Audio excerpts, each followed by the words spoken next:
खुलुमबाय नोंथांमोनखौ फुंबिलिनि गोसो गोथारै बरायबाय।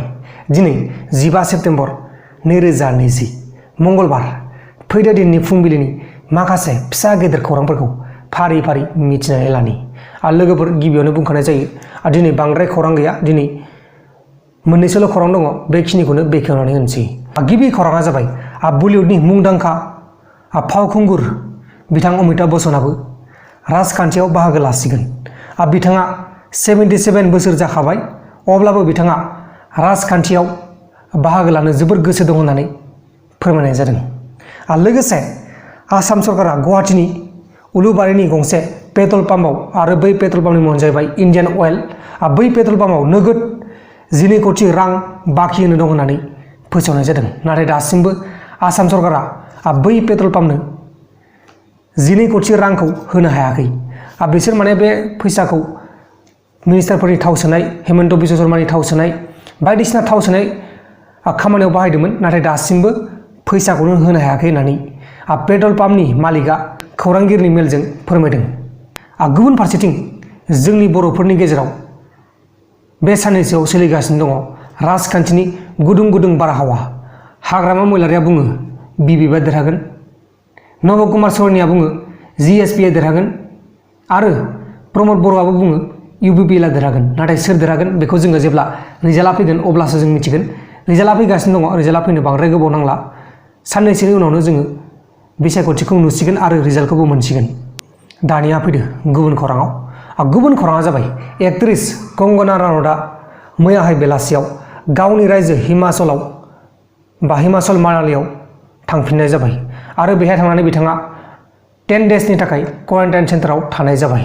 नाथाय बिथाङा मुम्बाइआव थांनानै गावनि जाखिनि खामानि लागा जाना दंमोन बै खामानिखौ मावफुंनो हायासै। बिथाङा जोबोद दुखु मोननाय फोरमायदों मैयाहाय गावनि फेसबुक पेजनि गेजेराव। गुबुन खौराङा जाबाय उत्तर प्रदेश गभर्नमेन्टआ आग्रा मुगल मिउजियामनि मुंखौ सोलायनानै छत्रपति शिवाजी महाराज मिउजियाम मुं दोननाय जाबाय। जायफोर बिथांमोना फरायसा, बिथांमोना गोसोआव लाबानो जाबाय बे मुं सोलायनायखौ। बे मुं सोलायनाया बांद्राय गोबाव जायाखै, सानसे साननैल' जाबाय। उत्तर प्रदेश गभर्नमेन्टआ मिउजियामनि नामखौबो सोलायनानै होबावबाय। दा बे खौराङा भाइरेल जागासिनो दङ। दा बेनिखायनो नोंथांमोननो आंनि बे प्रान्जल नार्जारि इउटुब चेनेलाव फोरमायनाय जाबाय। अब्ला दानिया फैलायदो गुबुन खौराङाव। गुबुन खौराङा जाबाय सुशांत सिंह राजपुतनि केसआव ड्राग्सनि थाखाय मैयाहाय समबारखालि आरोबाव गासै 6 जन ड्राग्स लाग्राफोरखौ बा सुबुंफोरखौ एनसिबिआ एरेस्ट खालामनाय जाबाय। बियो अरिजिनेल ड्राग्स नङा, बे जाबाय गान्जासो। बेखौनो निउसाव ड्राग्स होननानै बुङो, बेनि थाखायनो आंबो ड्राग्स होननाय जाबाय, नाथाय बियो अरिजिनेलाव गान्जासो। लोगोसे डिफेन्स मिनिस्टार बिथां राजनाथ सिंहआ दिनै मंगलबारखालि लकसभायाव चाइना आरो इन्डिया हादोरजों मा जागासिनो दं बेखौ बुंथिनानै होगोन होननानै फोसावनाय जादों। दाहाय दसे उनाव बिथाङा बुंथिनानै होगोन, नोंथांमोना टिभिनि गेजेराव नुनो हागोन।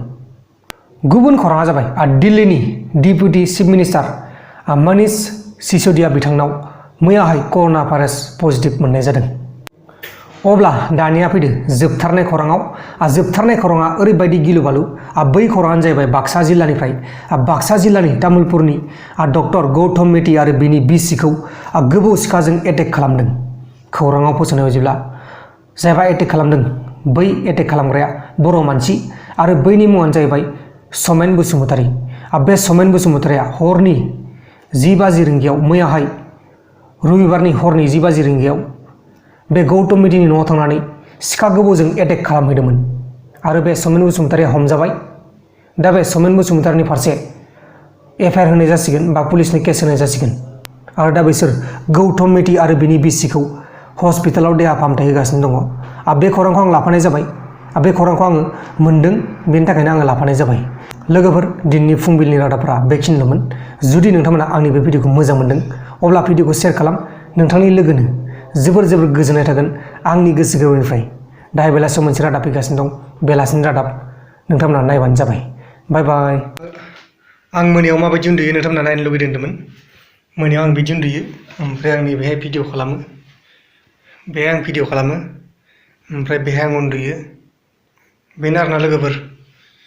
ओमफ्राय जेब्ला फुं जायो अब्ला सिखारो। बेखिनियानो। दा नै मोना जागासिनो दं मोना माने फुंनि 3 बाजि जागासिनो दं दा टाइमा आं दा भिडिअ खालामनो नागिरदों बेखिनियानो नै नायबानो जाबाय